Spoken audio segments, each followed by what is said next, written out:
In a secret sit-down, North Korea presented Ibrahim Traoré with one of its most sophisticated missile defense systems, technology that might render Burkina Faso the most militarily dominant country in West Africa. His military staff was overjoyed, but Traoré discovered a secret truth hidden in the proposal, one so terrifying that he turned it down on the spot. But to get it, you must know how a routine security briefing became the most perilous offer ever made to an African president. In the presidential palace in Ouagadougou, tension hung heavily in the air. Defense Minister Kabore burst into the room, clutching a briefcase bearing Korean insignia. His enthusiasm was apparent, his hands shaking as sweat formed on his forehead despite the crisp morning breeze. "Mr. President," he panted, "North Korea wishes to render Burkina Faso the most secure nation on the continent." Traoré, sitting behind his desk, looked up from his intelligence briefs. He saw that look in Kabor's eyes, the look men get when they are given too much authority, too quickly. "Show me," he said, tone low and reserved. Kabor opened the briefcase with caution. It was filled with technical blueprints that resembled science fiction. "The KN-23 surface-to-air missile defense system," he declared, 500-kilometer range, armed to take out aircraft and missiles. No neighbor would ever be able to threaten us again. The room filled with excitement rapidly. General Sawato leaned forward. "They don't want money, just uranium mining concessions in the Northern Territories." "A flawless exchange," joined Colonel Wu Drago from intelligence. "Missiles, training, maintenance, even upgrades, deployment in 6 months." But as the room was filled with excitement, a chill crept in Traoré's stomach. North Korea never parted with anything for nothing. "Have you read the operational control agreements?" Perplexed looks went around the room. Kabor shuffled through a pile of papers. "Normal procedures, coordination with North Korean advisors, routine procedures." "Coordination of what?" Traoré insisted, and suddenly the world seemed to change. Then he reached for his own classified intelligence memo, and the mood in the room changed. "Syria adopted this principle same year, 2019, he read from it. "In 2 years, the Syrian missiles were deployed against Israeli planes, according to North Korean interests, not Syria's." Silence filled the room. Iran had signed such an agreement in 2020. Now, North Korean experts make every targeting decision. Iran does not command its own missiles. Its territory is used to threaten other nations. The face of General Sawato turned white as the gravity of the situation dawned on him. "You mean—" "I mean this is not a defense alliance," Traoré affirmed. "It is territorial occupation masquerading as military assistance. The reports verified it. Burkina Faso would be transformed into a missile base to project North Korea's power into West Africa, to threaten American and European interests. And the uranium rights? They'd pay for an expanded missile network sprawling across the continent." Chief Intelligence Officer Adra Ogo's hands shook as he continued reading.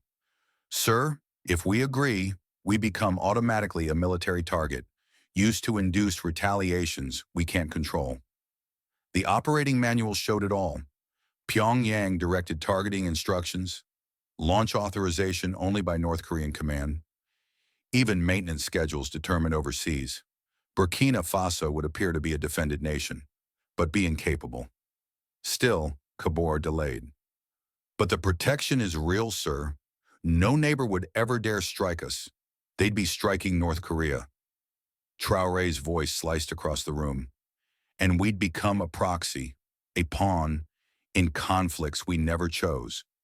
These proposals were not remotely related to Africa's interests. The gravity of that reality weighed down on the room like a smothering blanket. But then something completely unexpected happened. What President Ibrahim Traoré did next left everyone speechless. "Arrange for the meeting with the North Korean delegation," he stated matter-of-factly. "I would like to hear their offer in person." His cabinet exchanged alarmed glances. General Sao Dogo leaned forward, concerned. "Sir, just meeting with them could send the wrong signal. Western intelligence agencies will assume we've agreed to the deal." Traoré gave a knowing nod. "Then perhaps that assumption will help them finally understand the cost of treating Africa as irrelevant in global security." The following morning, General Kim Yong-nam arrived, accompanied by North Korean officials. "President Traoré," he started in a translator. Our technology provides protection unavailable from the West, tested to be effective against American and Israeli systems. They showed demonstration video, missiles hitting targets mid-flight, mobile launchers executing quick turns. It was compelling, but Traoré wasn't impressed. His questions pierced through the act. If American planes enter our airspace, he inquired, who makes the decision to attack? Ouagadougou or Pyongyang? The translator hesitated. Coordination with Pyongyang command guarantees best strategic decisions. And border negotiations with our neighbors? Traoré pursued.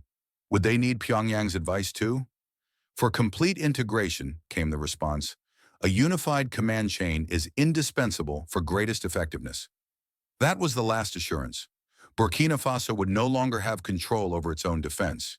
It would be a launching pad for foreign interests. And yet, what Traoré did after that would remake African security history. Call the African Union, he instructed. Brief them on every aspect of this agreement. North Korea's intentions extend beyond Burkina Faso. Within 48 hours, it became clear. Identical offers had been made to Mali, Niger, and Chad. A coordinated strategy was unfolding, a slow militarization of the Sahel under North Korean command. The African Union moved swiftly. Emergency sessions were held.